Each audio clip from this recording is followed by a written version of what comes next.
ഇതാണ് ചോളം. നമ്മുടെ കൃഷിയിടത്തിൽ ഏറ്റവും എളുപ്പത്തിൽ വെച്ചുപിടിപ്പിക്കാൻ പറ്റിയ ഒരു വിളയാണ് ചോളം എന്ന് പറഞ്ഞു കഴിഞ്ഞാൽ. നമുക്ക് 60 ദിവസം കൊണ്ട് തന്നെ നമുക്ക് വിളവെടുക്കാൻ പറ്റിയതാണ്. നമ്മൾ നന്നായിട്ട് നോക്കുകയാണെങ്കിൽ വലിയ ചോളം ഉണ്ടാവും കേട്ടോ. അപ്പം ഞാനിപ്പോൾ ഇത് നട്ടിട്ട് കുറച്ച് ദിവസം പെട്ടെന്ന് കണ്ട ഫ്ലവറൊക്കെ ചെയ്ത് തുടങ്ങിയിട്ടുണ്ട്. നമുക്ക് ചോളമൊക്കെ ഉണ്ടായി തുടങ്ങിയിട്ടുണ്ട്. ഞാൻ നട്ടേക്കണേന്ന് വെച്ചാൽ നമ്മുടെ കൃഷിയിടത്തിൽ കീടങ്ങളുടെ ആക്രമണം കുറയാൻ വേണ്ടിയിട്ടാണ് ഈ ചോളവും വെന്തിയൊക്കെ നടണത്. അപ്പം ഞാൻ പല സ്ഥലങ്ങളിൽ ഞാൻ ചോളം നട്ടിട്ടുണ്ട്. അപ്പം നമുക്ക് ചോളം കിട്ടുകയും ചെയ്യും, കീടനിയന്ത്രണം ആവുകയും ചെയ്യും. അപ്പം നമുക്ക് ചോളത്തിൻ്റെ വിത്തുകളൊക്കെ നമുക്കിന്ന് മേടിക്കാൻ കിട്ടും. വിത്തുകളും തൈകളൊക്കെ മേടിക്കാൻ കിട്ടും. അപ്പോൾ പച്ചക്കറി കൃഷി ചെയ്യണവരൊക്കെ നമ്മുടെ കൃഷിയിടത്തിൽ ചോളം എന്തായാലും വെച്ച് പിടിപ്പിക്കണം. നമുക്ക് ചോളം എന്ന് പറഞ്ഞാൽ നമുക്കിത് പുഴുങ്ങി കഴിക്കാം.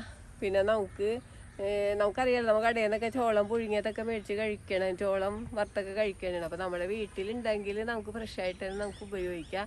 നമ്മുടെ വീട്ടിൽ വലിയ ചോളമൊക്കെ ഉണ്ടാവും കേട്ടോ. നമ്മൾ നന്നായിട്ട് നോക്കിക്കഴിഞ്ഞാൽ നമുക്ക് ചെടിച്ചട്ടിയിലും അല്ലെങ്കിൽ ഗ്രോ ബാഗിലൊക്കെ നട്ട് വളർത്താൻ. ഞാനിവിടെ നട്ടേക്കണ മണ്ണിൽ തന്നെ നട്ട് വെച്ചേക്കണത്.